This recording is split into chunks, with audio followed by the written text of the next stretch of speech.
right, before we get rolling, ladies and gentlemen, couple of quick things here to make addition of. I am recording these today from a different area than my normal classroom, so if you happen to notice a few things with shadows or other oddball noises, I apologize, but we're just trying to stay on top of things with y'all here. So with that out of the way, let's rock and roll here. This is a chunker of a preview. The test itself is not quite as long, but you're also going to notice a lot of this stuff is quick. You know what I'm going to say if you've been practicing. Okay. State whether the functions represent growth or decay. That is all about our B value, ladies and gentlemen, unless that negative x is there, and you've seen that on 2 straight quizzes now, so hopefully you're ready for that challenge if it comes your way. If the B value is greater than 1, it is growth. B value between 0 and 1 is decay. Growth. Be ready. Now the next part, growth and decay function. So you're like, okay, this is decay. Even as such, your domain and range are set unless there is an up or a down shift. In this case, there is not. There's no number afterwards here. So your range did not move. Okay? Now, your y-intercept, in this case, there's a couple of things you can do. Could you, now this is going to take some time, so I'm not quite sure I'm wanting to do this if I'm some of you, but you could go, whoops, that isn't going to help me. Hang on a minute. That's not going to help me with speed either. You could jump into your calculator and go look, but hopefully doing this review kind of reminds you, and you're like, oh yeah, that's right. The y-intercept, if there's not shifts, is going to be at your A value. But again, you've got the calculator if you need it. Logarithms, it's the range that is infinite. The domain goes with if there is a left or a right shift. Left 2, my domain went left 2. Now, is there an x-intercept pattern for me to remember? That's what this review is for. Let's try and remember and see some of these things so we can hopefully save ourselves time when we get to the exam itself. Okay, -1, 0. So let's think this through. What was my shift again? Left 2. Where would this have been if there wasn't a shift? 1, 0. Okay, this is going to be 1, 0 unless there is a left or right shift. Once that happens, that gets a set. But again, you have the calculator as a backup. Okay, hey, here's this question. 3rd time in a row. When looking at the function, Deanna thinks it must be growth since the base is greater than 1. Normally, Deanna would be right. Deanna's not right. Your base is not 5 in this case. Your base is 1/5 because negative x causes your base to be its reciprocal. You could say flip. You could just draw 5/1 to 1/5. Any of those are sensible. But that's something you've got to keep an eye on. So graph, label or list some ordered pairs. Again, as long as I can see them, that's fine. Show any asymptotes. Right off the bat, growth or decay, I see an asymptote move. So I'm putting that in. It's growth or decay. My domain is infinite. And my range, if there is an up or down movement, is moving with it. You see all these things I can figure out before I even get to the graphing portion of things at all. And you are going to notice through some of these, I'm going to move quickly. Because to be honest, you shouldn't have to be retaught every single thing with this like it's brand new. So here, even before I get started, I see this is decay. It's going to be going like this. So as I'm going to the left, I'm going to infinity. And as I go to the right, I'm going to be hugging the asymptote because these match up. That should be lickety-split. The only thing that, to be honest, would take any time whatsoever, and that's really not going to take much, is to jump in here and be like, what can I fit on my graph, I could fit a negative 211, a negative 1, 5, a 0, 3, and make sure it doesn't cross your asymptote. Bam, on to the next problem. Logarithms, we just talked about this up above. The range will be infinite. If there is a shift to the left or right, that's going to change your domain because that's where your asymptote moved.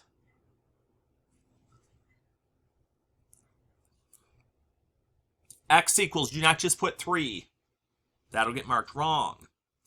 And again, your x-intercept normally would be at 1, 0, but we moved it right 3, so your x-intercept is at 4, 0.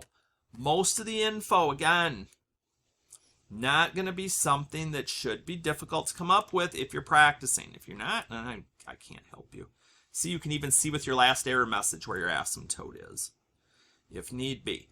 Now, some of you are going to say, well, Hardy, I mean, like, there's not really more points than just those couple. I mean, the rest of these are just kind of decimally as I go. The biggest thing here is just to remind yourself, do not stop your graph there. Do not put that with an arrow. That's going through your asymptote. I'm not taking it. Hug the asymptote. Be buddies. Hang out together. And keep it rolling. All right. Transformations to get from g of x to f of x. Okay. First thing I'm going to tell you, I did a typo. I know it's shocking. It's shocking. This should have been a 3. Okay? Based to this, what's going on with the -4 and the -1 is the question here. So right 4, because up here it's the opposite of what we think. On the end is my up and down. And why does that look like -1? Just down 1 is more than good. Okay. 1 down. Oh, functions and stuff. Hardy, are you going to give us the formulas? Have I given you the formulas on anything else? I have not given you the formulas. So no, I'm not giving them here either.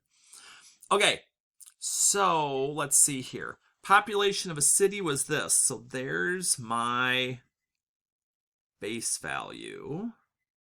And growing plus at a rate of 4% per decade. Ooh, okay, I got to be careful here. Determine the population of the city in 2030. Okay, that's still going to be X. That's cool. Here's the thing, though.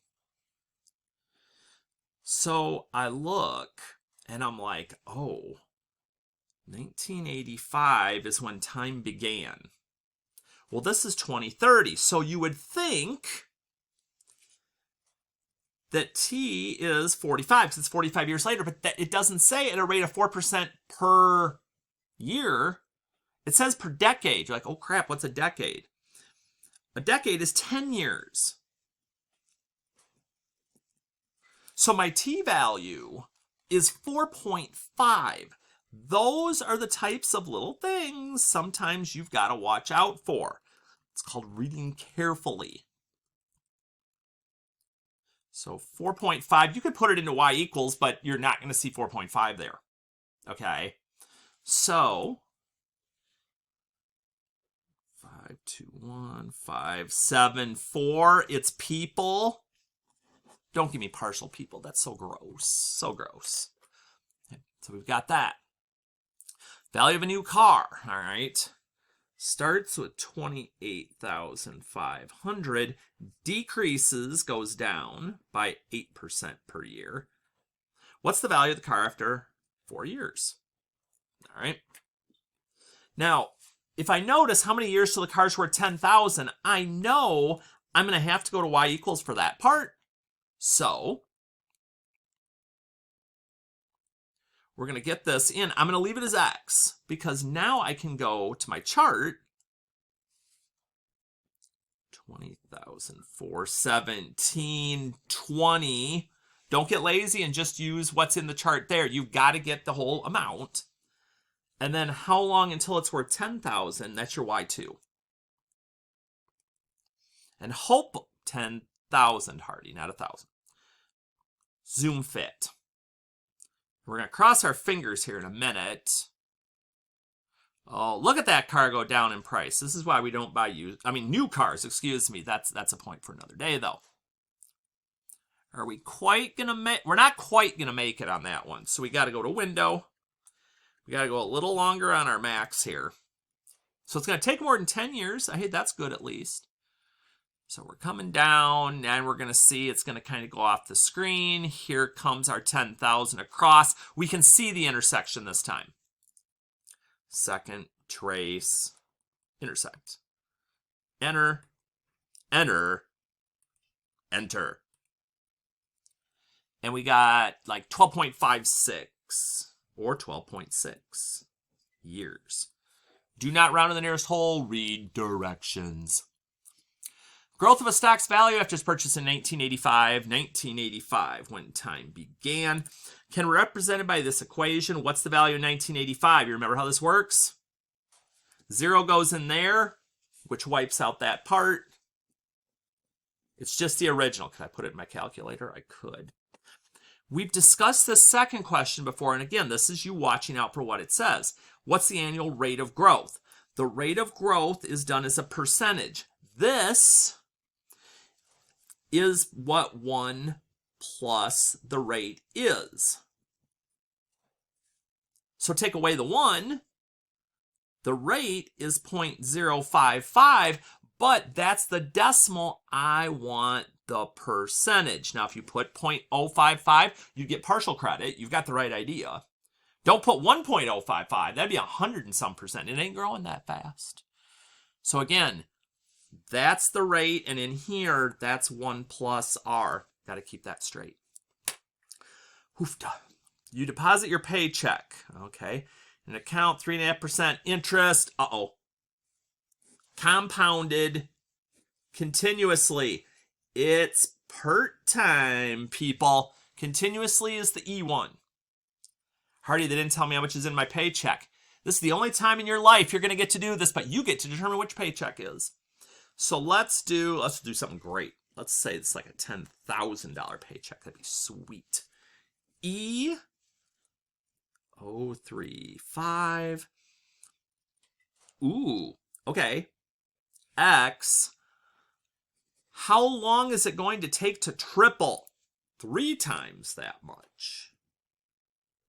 Y2, Y1. Looking for the intersection. So let's clear that out. Does it matter which order you put them in the calculator? Nope. Not as long as you get them both. A little zoom fit probably is going to come in handy here. All right, let's see if we get it the first time this time. Oh, I'm not feeling good about this. Nope. Nope, didn't get there. All right. That doesn't look really close. Let's do 40 this time. Yep, if it makes it all the way to the top, we're golden. All right, there we go. There's the cross. Second trace, intersect. 1, 2, 3.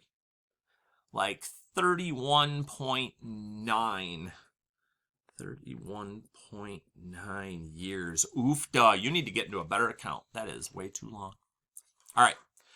Suppose we invest $8,500 in an account, paying 2.5% compounded monthly, 12 times a year. Find out the account balance after 10 years. All right, we finally get one that's just straight. 1 plus my rate over, not over time, over n. And your exponent is n times the number of years. So we do not need the whole chart thing this time. Just make sure we get it typed in right. And we're looking at 10,911.38 because we're talking about money, so we don't want to round to the nearest tenth. How many years will it take for an account to double its value if it collects 4.5% interest compounded quarterly, round to the nearest tenth? All right. Did it give me an initial amount? Nope. We're just like number 13. So this time I'm going to say for 100. Compounded quarterly interest rate. Quarterly. How many years? We're trying to figure out what T is. So for x, and how long to double? Take your pieces. So let's see here. Back we go.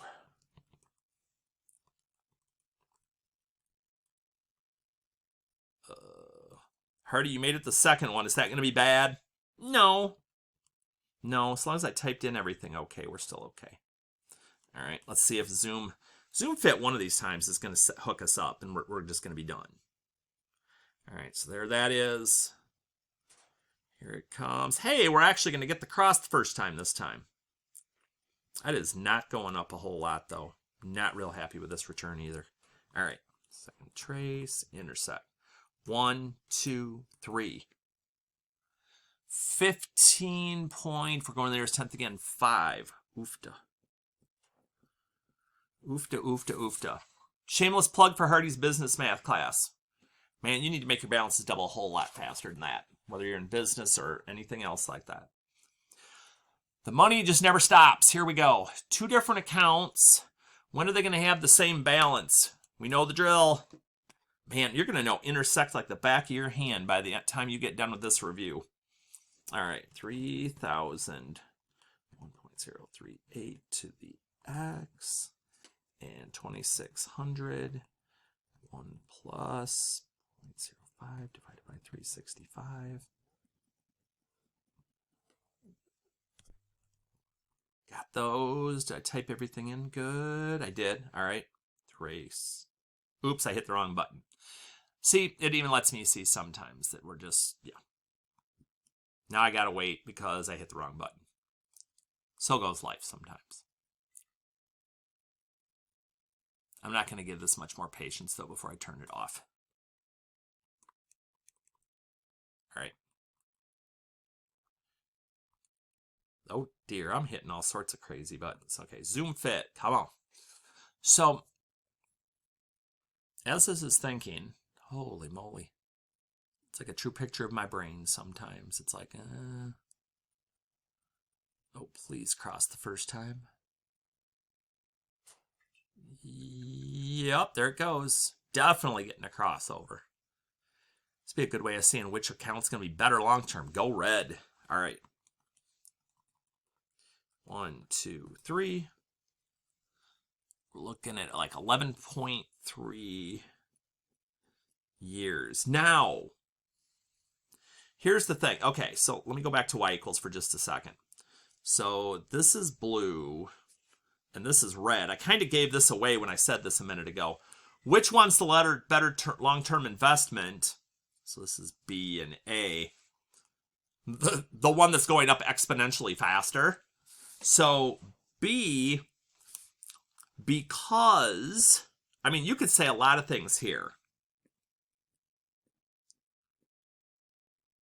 Higher rate.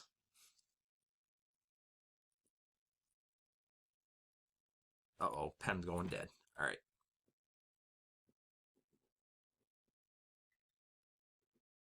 I mean, most of the time, that's going to be what you're looking at. Okay? Higher rates are going to get you better returns over time. That's probably the easiest way to tackle that one. And one more time, you're like, oh my gosh, it's again. Am I going to make you do this many times of this? No, I'm not. Okay. So we got 2 job offers. We know how this rolls. So one more time with this. We're just making sure that we got you ready here. Again, nice us.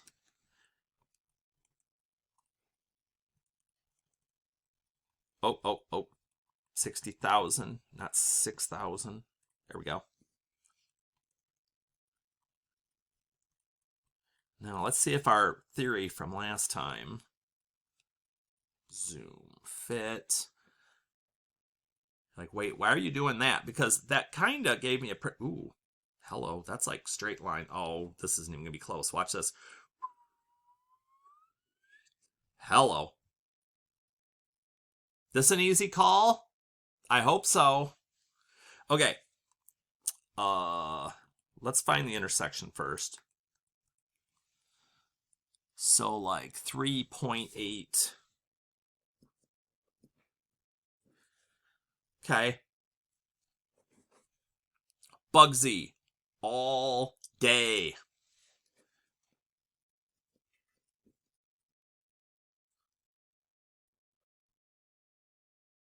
Exponential is always, well, I shouldn't say always, but it's all pretty darn close, better than linear. This is a linear growth. This is like just doing slope. You notice how it just made a line, like a very slow growing line. Exponential growth is better all the time. Compounding is better all the time. Can't say that enough. Okay, back to regularly scheduled programming. What type of function is this? You're like, well, it's not linear and it's not quadratic, Hardy. E to a negative exponent. That's kind of funky. So let's see, once I get this back to normal here. I don't blame you for wanting to take a look at this one, if you do.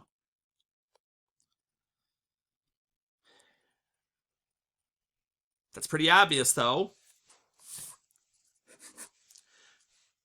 Because, again, that -3 is going to make your E, which is normally growth, invert and go that way.